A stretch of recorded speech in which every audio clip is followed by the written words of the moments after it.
Hey, everybody, it's Anna. So I am jumping on because today is the new moon. I scheduled it last week, so hopefully some of you will be able to join me, having um, a little bit of forewarning. So the new moon, yeah, we're starting with zero. The new moon is where there's no light, right?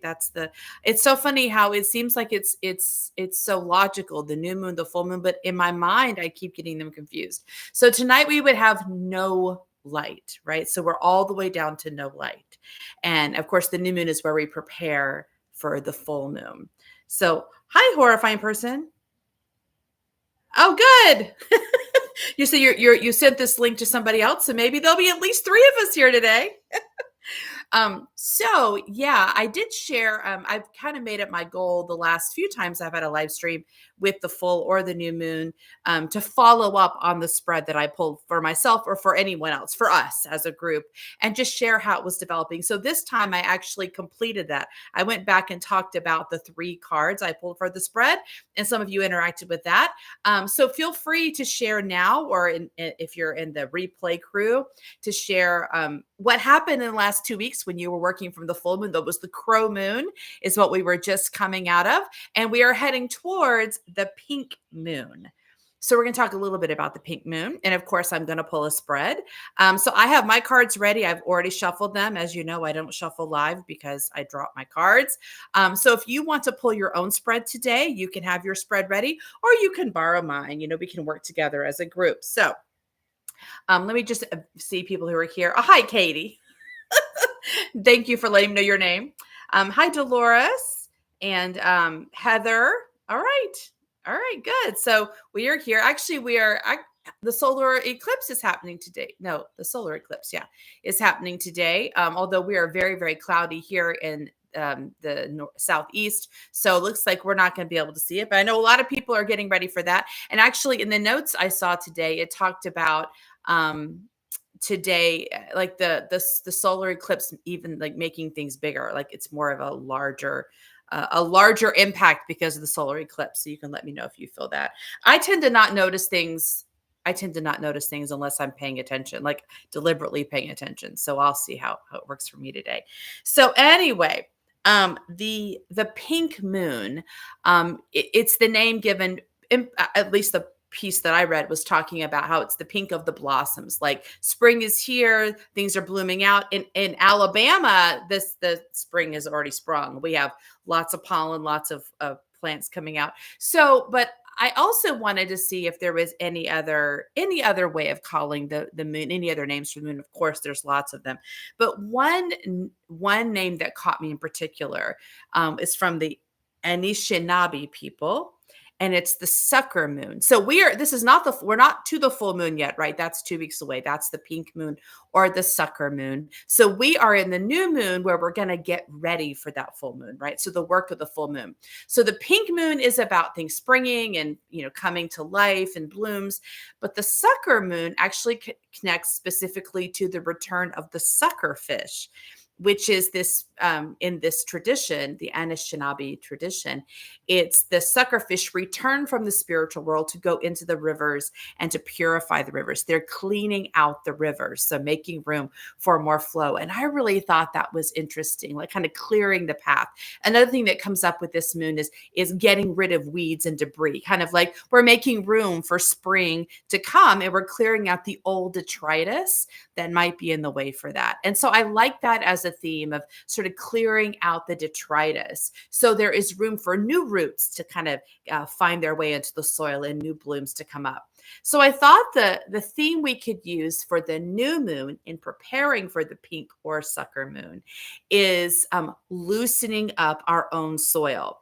I think that because apparently the sucker moon's where you would kind of uproot old detritus. So we want to get ready for removing the detritus. And I think this is really helpful because so many times we kind of focus on the action step and we'll move into action before it is ready. So it's almost like, you want to pull weeds up by the roots or pull them up, but we leave the roots in the soil because we're not kind of loosening the soil properly. And it comes from us trying to move too quickly. We're trying to take on a problem head on, like really attack it, instead of like taking the time to to mitigate around a problem so that it can be released all the way. So the best way of thinking about it is like we had these in my planter at my house, we had these voluntary trees, right, that rooted themselves in the ground. And I asked my husband to remove them, right? And so and they actually have pretty significant root systems, right?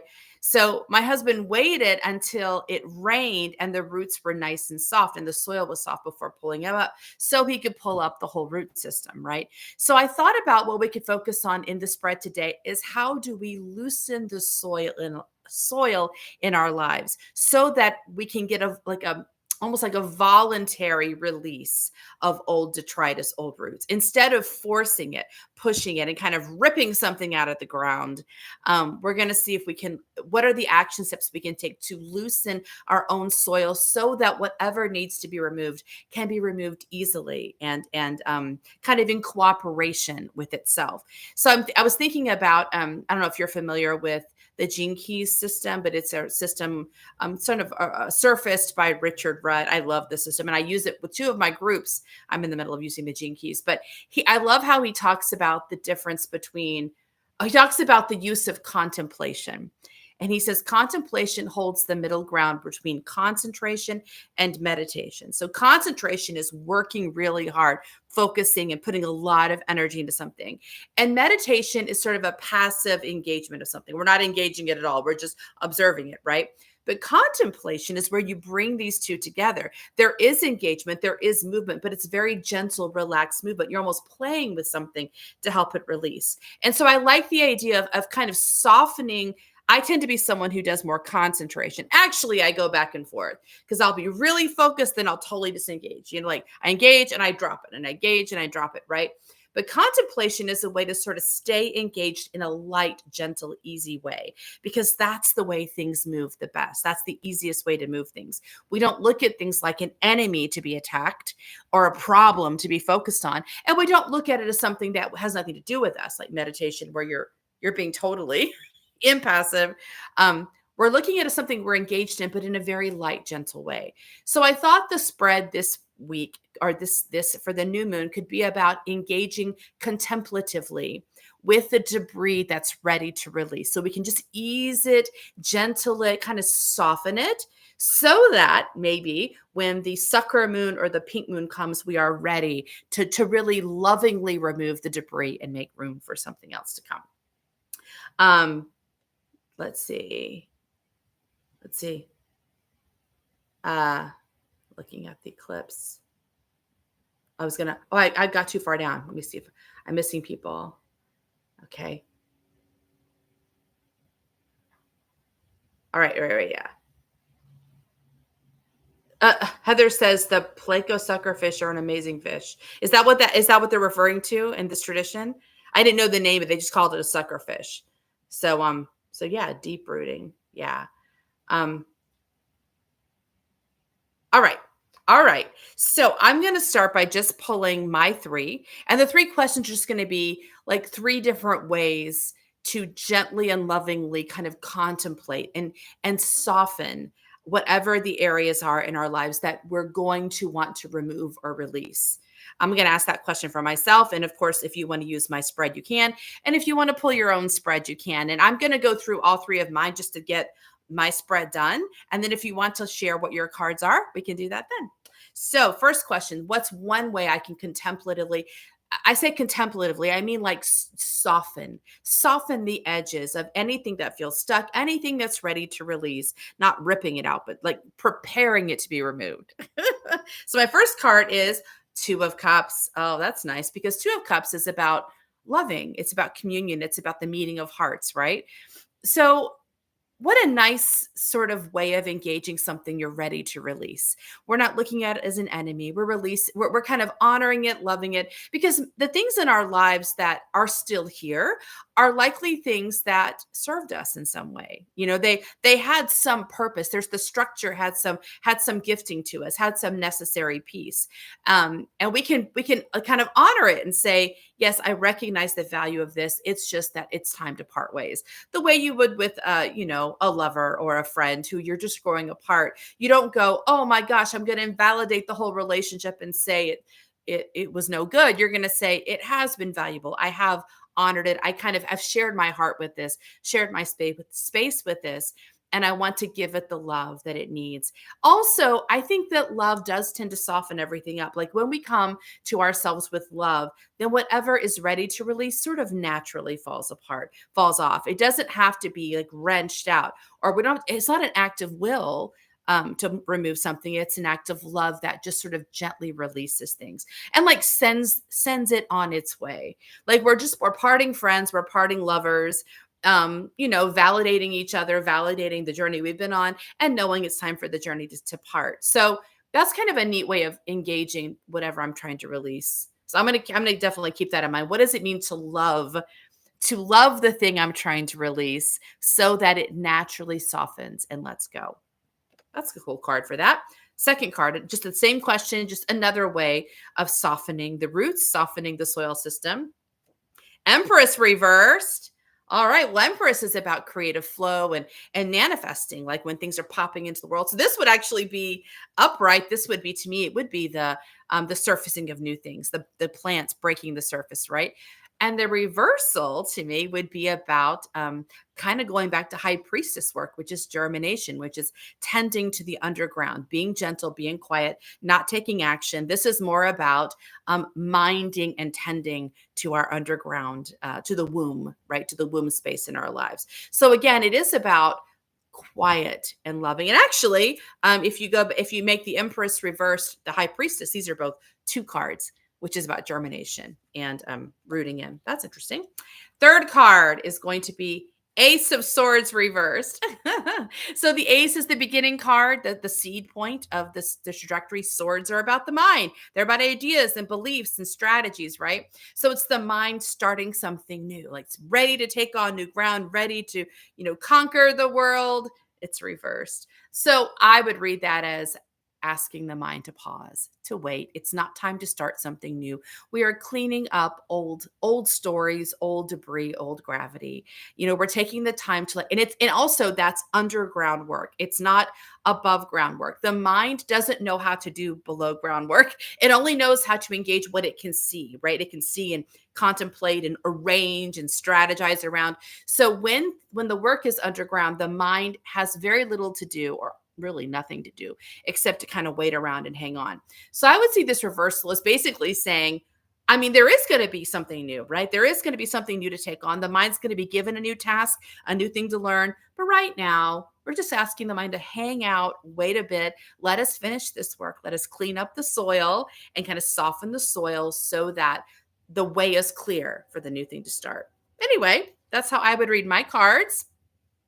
Let's see. Okay, I'm going to look back and see if anybody has shared, or if anybody wants to share anything else. Like if you want to share what's been going on with you or having questions, you can do that as well. Yeah. So I don't see anybody bringing up cards. It's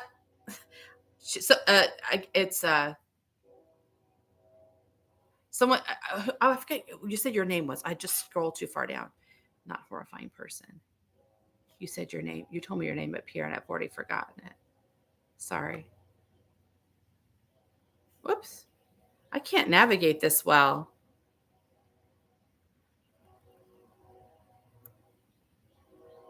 All right. Anyway, it's too far back. I can't see. So, yeah, I see a lot of comments, just different pieces of comments, but I don't see any, I thank you for the compliments, like saying that I'm here to, Katie. Yes, Katie. I was like, I got it in my head that it was Carrie, Katie. And then I couldn't scroll back up to see who you were again. So thank you, Katie. Hi, Grayscale. I'm learning tarot and I watch your videos every day to guide me. Good.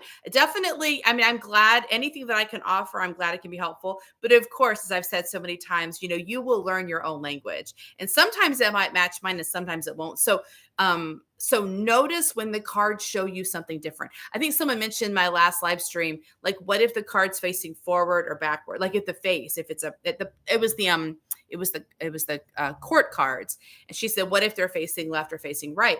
And the truth is, I usually don't pay attention to the way the cards are that people are facing in the cards. Not that that's not a signal. It's just not a signal that I notice. But I told her, if you're noticing that signal, you you pay attention because there's a reason why it's speaking to you. So if there's things in the cards that you go, oh, look at this little flower, look at this animal in the card, and I don't comment on it, but it gets your attention, like just trusting yourself. There's a reason why you notice what you notice because you're developing your own language with the tarot. And so like letting it become your own unique language. So absolutely anything, any help you can receive is great, but also trust those little sparks of imagination, those sparks of inspiration where you go, huh, this looks like this. This reminds me of this. And especially if it connects to old stories or old ideas, like follow the rabbit down the hole to figure out what that card is saying to you, because that's going to be your special relationship with the cards that you want to honor. Let's see. Okay. So Ducky said 10 of Pentacles, Justice, and Tower reversed. Okay, so softening the soil. That was the question. How do we soften the soil, right? So 10 of Pentacles is kind of like, gold's raining from the sky. I'm always using references to the Rider-Waite, because that's my deck that I use. So the gold's falling from the sky. Like there's all this abundance. There's all this kind of manifesting experience of physical beauty. And I think there is something about kind of going, here is victory, here is beauty that helps us relax. So once again, we're putting ourselves in a posture of feeling like all is well. We're not fighting. We're not in opposition to anything. The universe is sort of honoring us and working with us. We're in cooperation. So kind of letting yourself enjoy the abundance you have brought on the earth and that other people are benefiting, in recognition that you don't have to fight. Everything is sort of relaxed and easy. And that helps to soften the root system. That's one way to read that. Let's see. 10 of Pentacles, Justice, which is all about like the universe keeps balance, right? Like everything's flowing in, flowing out, like everything's being kept in balance. Not in a negative way. It's so easy to read the Justice card as you're getting punishment or you're getting your just rewards from a negative place of, well, if you mess up, bad things come your way, as opposed to seeing what I think justice is, which is you are actually putting so much good in the world that you're even unconscious of. Like all of us are we have divinity built within us, and we're sort of emoting blessing all the time. And so much of the time our minds are not aware of it, but the universe is still responding. So there's so much grace and abundance coming my way. I'm just not looking for it because I'm not expecting it. So if you look at justice in that way, like the softening of the roots is sort of saying, how am I being blessed? How is there so much support and love coming my way? Can I see that, And the reverse Tower, right? Well, the reversal of the Tower, in this case, I would say, is you've completed the Tower, you move to the Star. And the Star is that sort of the rejuvenation of energy, like letting yourself, and there is water, there's literal water in the Star card in the Rider-Waite, because you've got the pool and the woman's pouring water from the ground and into the pool. And the idea of sort of letting everything soften, relaxing, letting yourself be restored. So it could very well be the Tower is sort of that big thing where everything gets shaken up and everything falls apart. And the Star is where you kind of settle into your bigger, expanded body and like let yourself root in. So these are all, I think those are great cards for kind of letting yourself feel supported and softened and relaxing. So you can sort of gently excavate anything that needs to be excavated with the sucker moon and the full moon. All right.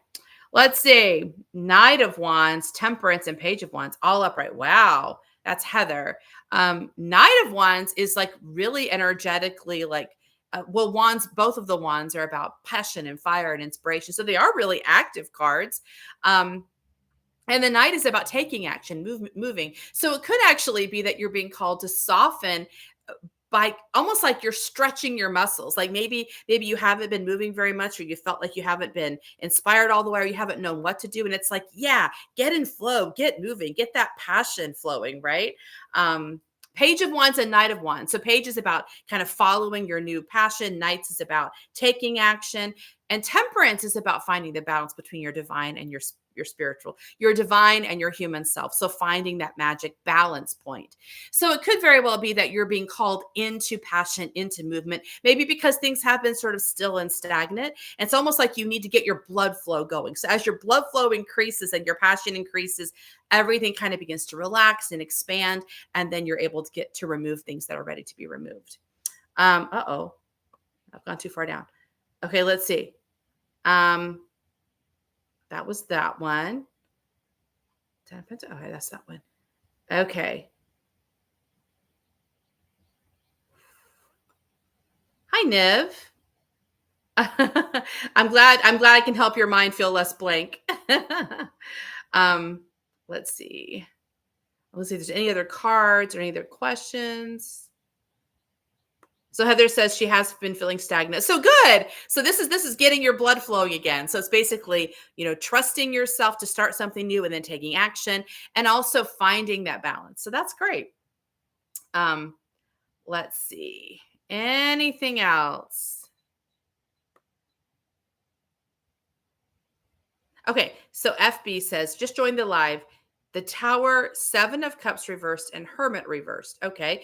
And so, in your morning spread. So if we want to apply that to the questions I asked, which are about loosening the soil, getting things sort of softened up so that in the full moon, we can remove old detritus, remove things that are in the way to get the soil in good shape for the spring coming, right?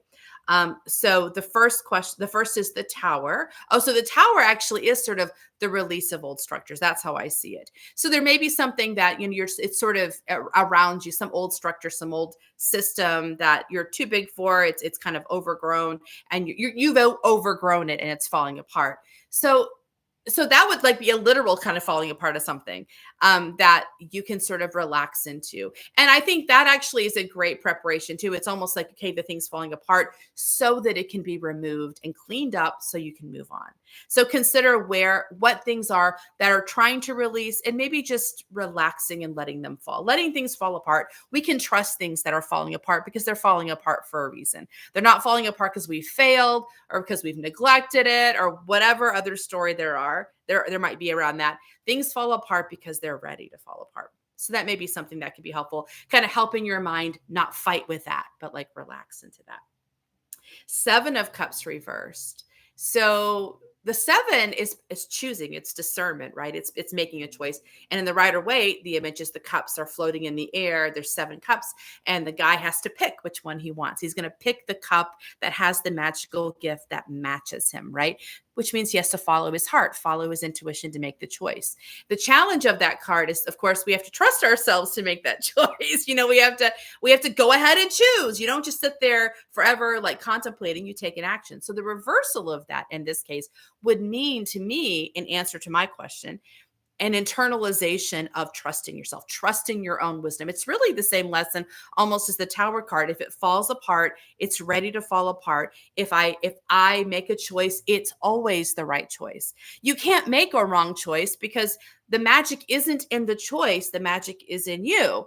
And so whatever choice you make, you're bringing the magic with you. So learning how to not take it so seriously, like relaxing, nothing bad is happening. Even if something uncomfortable or unexpected is happening, nothing inherently bad is happening, and you can trust yourself to find your way. So this may be about building confidence, kind of helping the mind learn a deeper degree of confidence so it doesn't fight so hard, which is also what contemplation is about. Don't fight so hard. Don't work so hard. Soften things up, relax, be playful. The magic is actually in that playful lightness, not in the super hard focus. And the last one was, okay, let's see, Hermit reversed. Oh, so the hermit is the guy, the old guy that goes into the wilderness to like surface his wisdom. How would I connect that to? So typically, so when I see the hermit upright, it often suggests to me it's time for us to sort of step back from the world, to go into our cave, to sort of, separate ourselves out from all the voices around ourselves so we can really hone in on the voice, our own inner wisdom.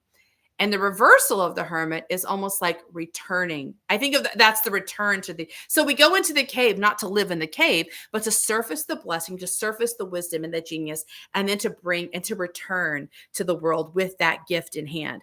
So I think of the hermit as being connected to the labyrinth. We walk into the center of the labyrinth, we walk back out of the labyrinth. We leave the world, we return to the world, right?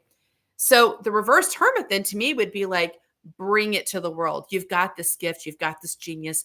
Bring it to the world. Like recognize you've got this great gift and bring it to the world.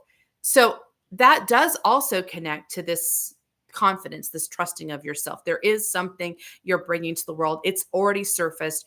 start to bring it, start making choices. The Seven of Cups, making choices, letting the other things fall, which would be the Tower. Sort of, it can also almost be like the same message of the Wands, which we had a little bit ago. Like, start moving, start getting your blood flowing, trust yourself, follow that.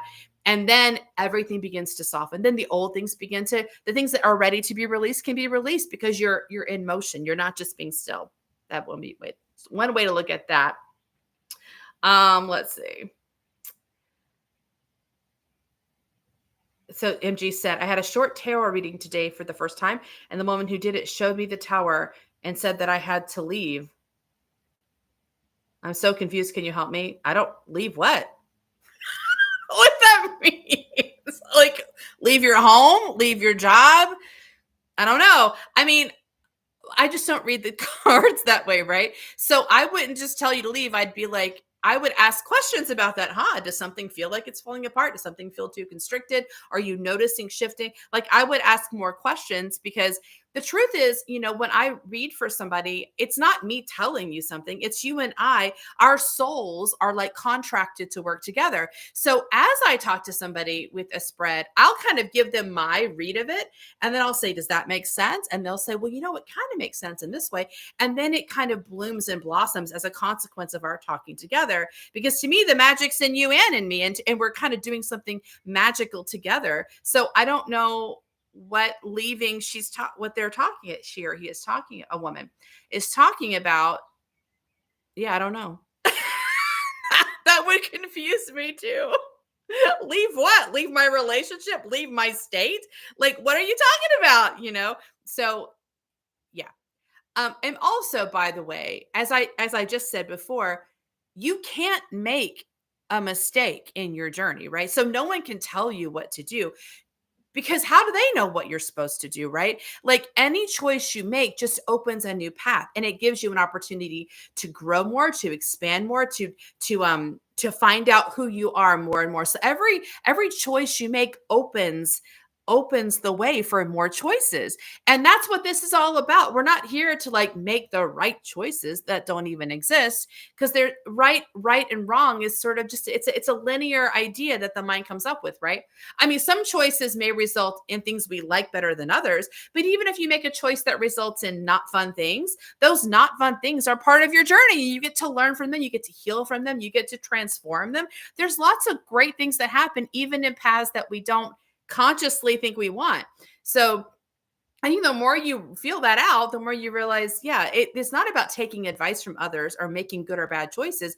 It's about actually cultivating the relationship within ourselves and recognizing that you are the magic. You are the magic.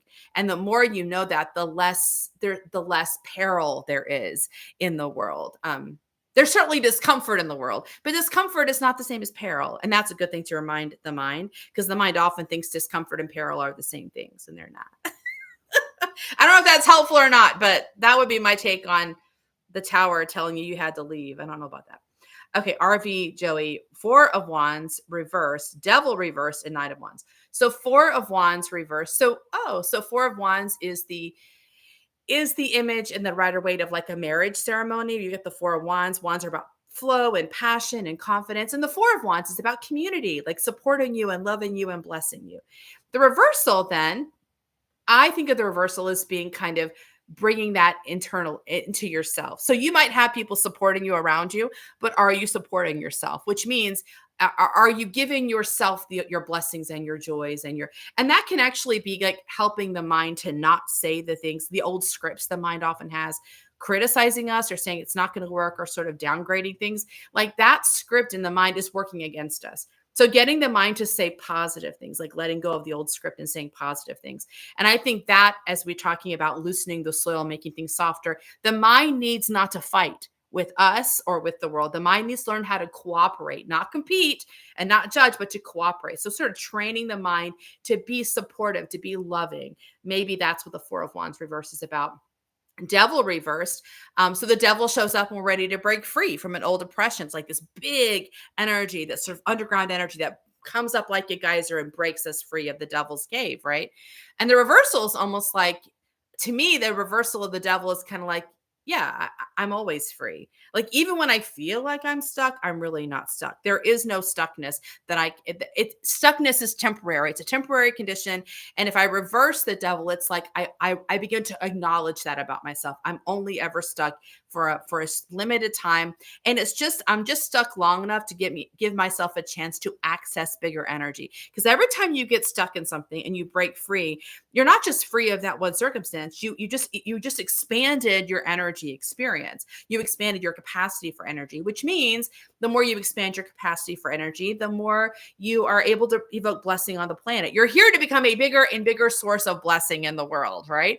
And you do that through meeting challenge. And the devil represents that invitation to challenge. So, a 9 of Wands, which is oh, well, that's the guy that is kind of tired. It's like the moment before, the 10. So he's at the end of his journey. He's really tired. He's got a little bandaged head. So the 9 of Wands is kind of like a tired guy that's left it all on the field. It's really tired, really exhausted. But he's also successful. He's almost at the end of his work. So maybe validating like all the energy you put in, all of this work has been doing its job. And now it's easy to get discouraged at that 9 point to think, oh, it's I worked so hard, I'm so tired. But being able to say, yeah, you have worked hard. You are tired, but to a good purpose, to a good cause. And the question is, would you do it again? And if you're in your calling, you're always going to say, yeah, sure. I would leave it all on the field again because this is what I'm built to do. This is who I'm built to be. And being me and fulfilling my purpose on the planet, even when it's tiring, it's what you're built to do. So it ultimately feels like the right thing to do. So maybe that's one way of looking at that. Let's see.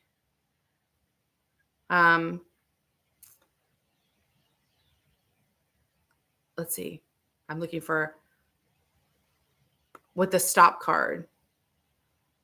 RBJ confused on devil reversed with the stop card.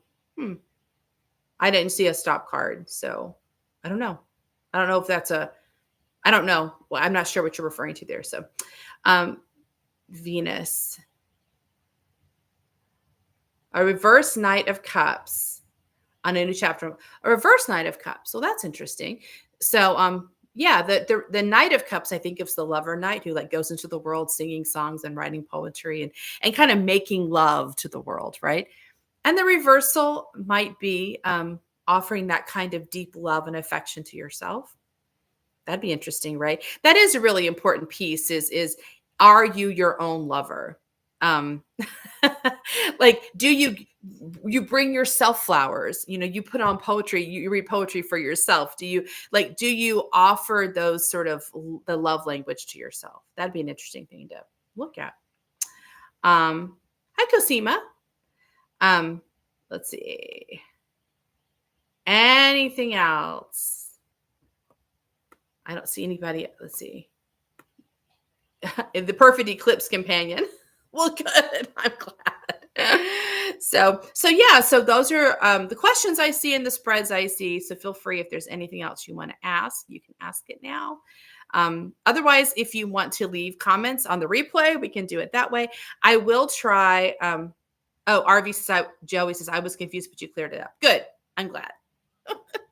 So I will try this in the next 2 weeks, like I did the last 2 weeks, kind of to reflect on my own journey with these three cards. I've got the 2 of Cups, Empress reversed, Ace of Wands reversed. I will share, my own working with it, the softening of my own soil as I prepare to remove the debris or get the sucker fish out for the sucker moon that's coming up in 2 weeks, or the pink moon. The pink moon sounds prettier, but I kind of like the sucker moon. I like the idea of like the little suckers coming out and cleaning up the debris and kind of purifying the water and purifying the land so that what grows up fresh. There's plenty of room for these new roots to take ownership and to germinate. So anyway, all right. Well, I guess I will check in with you guys next time.